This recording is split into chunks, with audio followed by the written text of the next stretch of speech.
good, Iron Legion? Yes, you make it the Iron Legion. First off, if you're still watching this right now, 2017, I got love for you because I've been slacking real hard on the video game, but got love for you if you're still watching. And let's see if this nigga dog.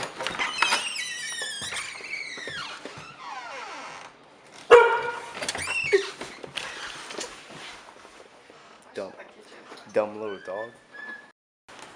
Anyways, welcome to the first weekly vlog. I want to do this thing, check in with you guys every week, and give you guys some updates about the week, like how my workouts went, measurements, you know, any changes in the body, any changes in diet, any changes in the workout. And the reason I want to do this is because I want you guys to see that progress is not very linear. It's not just a straight slope of gains. That's not how life is. That's not how progress is, okay?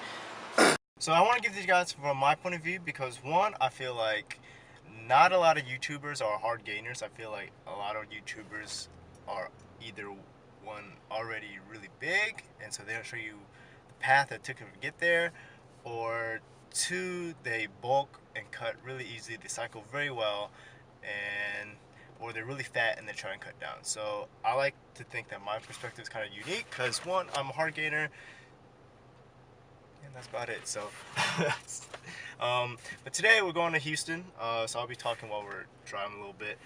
And before we go to Houston, we're gonna go pick up some milk tea. Gang, gang.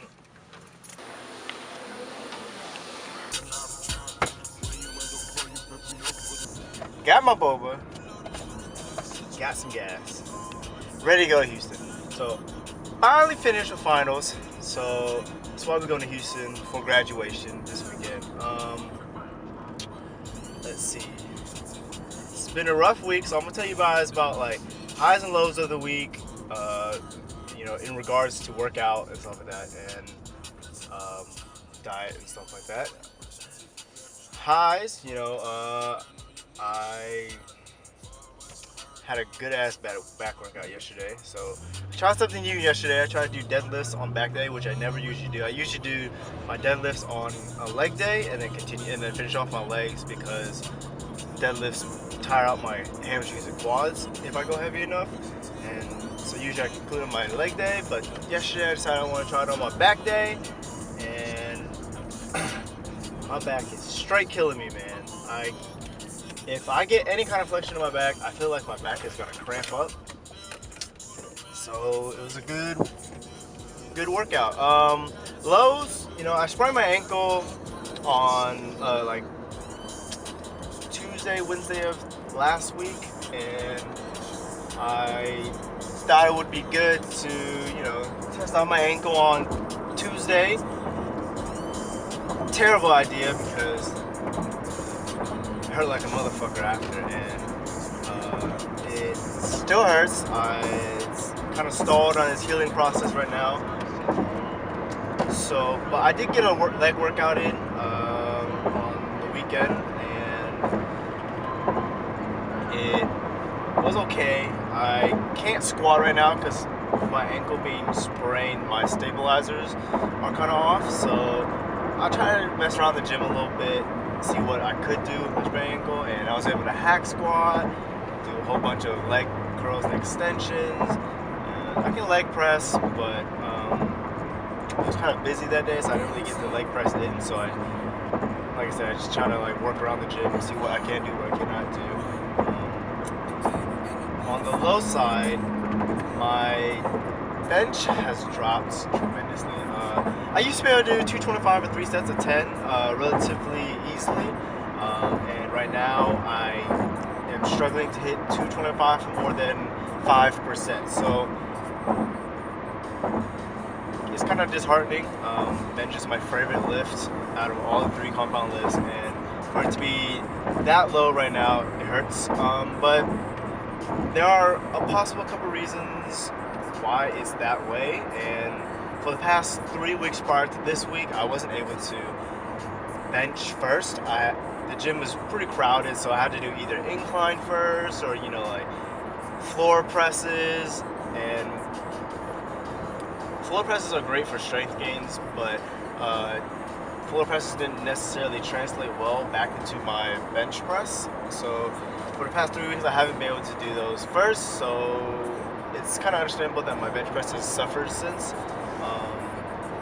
I also am kind of recovering still from a wrist injury that kept me from benching for about 6 to 8 months.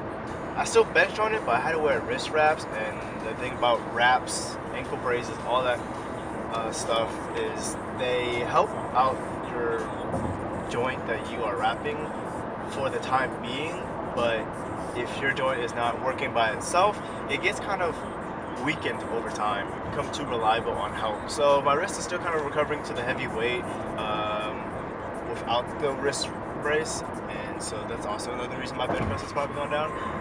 But other than that, I got my workouts in, and they're pretty intense, given the fact that I was studying for finals this week, as a lot of people are, and I talk about consistency a lot, and y'all might be sick and tired of it, but the thing about consistency is, like, a lot of people, when times get like busy, which means like finals time, when work gets in the way, a lot of people tend to throw out working out first, and then they complain that I haven't been in the gym in like a couple months, they've lost all their progress.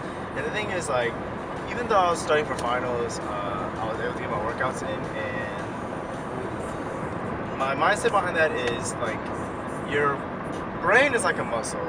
If your brain is tired, you will absorb little to no information, regardless of how much you try to force yourself to read like the chapters, do more work. If your brain is tired and stressed out, it will not absorb information properly. So there is like scientific evidence behind like stress levels and how that affects your studying, how it affects your muscle growth, and I'll do another post on that later. But the thing is, to take away from it is, you are not going to be studying for 4 hours straight, and it's unrealistic to tell yourself that you will study for 4 hours straight. So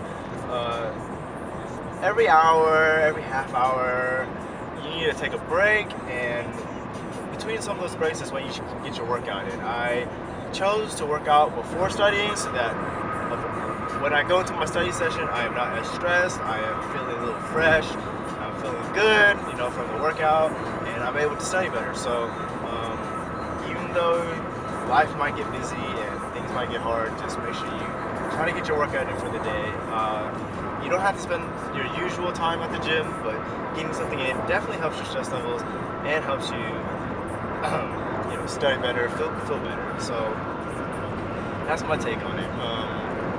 Other than that, I did measure myself, or what I want to start to do is I want to keep you guys accountable of my own progress through not just the scale and how much I weigh, but also through my measurements of like my arms, my chest, my legs, and so forth. So it's pretty easy. Like all you need is a measuring tape.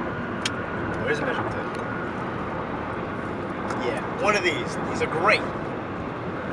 Pull it out, measure yourself, ask your friend to measure you, ask your mom to measure you, it's Mother's Day, ask your mom to measure you. And the reason why I want to do this is because although your weight may be changing or not changing, it is easier to rule out why your weight is or is not changing when you have another factor of measurement in your progress. So, for example, I am trying to lose weight, and I start working out, and I'd say I start at 190, and when I work out for 3 weeks, and my weight after I check on the scale is 190 still, and like at that point, if you're all using as a scale, you're kind of like, damn, I haven't made any progress. I worked out for 3 weeks, like I'm just gonna quit because obviously, like, I'm not making any gains. But the reality is, when you start working out, you, especially noobs, like new people, you guys gain a lot of muscle in the first 3 to 4 months. So muscle is more dense, it's heavier than fat. So you could be gaining muscle and losing fat, but enough in proportion that your weight is staying the same. Therefore, you can't tell whether or not you're losing like fat or muscle if you don't have another method of measurement. So, like me being a hard gainer, I can be losing muscle, I can be losing fat, but my weight will stay the same all the time. And so I wanted to keep another way of showing you guys that I'm trying to make progress, and with that I'm going to be using measuring tape. So I measured my arms, I measured my legs. I didn't get to do my chest, so I'll include the changes in my chest in the next video. But see, this morning I weighed myself, and I weighed to be 137.6, which is a 1 pound change in the beginning of the week, and for me that's great. I'm happy with that because I've been losing weight recently and that's been killing me. So a 1 pound gain in weight at my most dehydrated state, which is in the morning, is good news for me. So the thing about weighing yourself is you need to weigh yourself consistently, like consistent scale and consistent time. So if you want to do 3 different points in a day, like when you wake up, in the middle of the day, and at night, it's fine. Just make sure you stay consistent. So it's great because that means that's when I weigh the least, and yeah, I've still made a pound of progress. So it's your boy.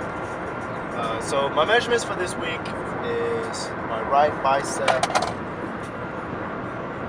measured in at 14¼ inches or 36.4 centimeters, whichever one you want to take, whichever one is easy for you guys. I know only America uses inches.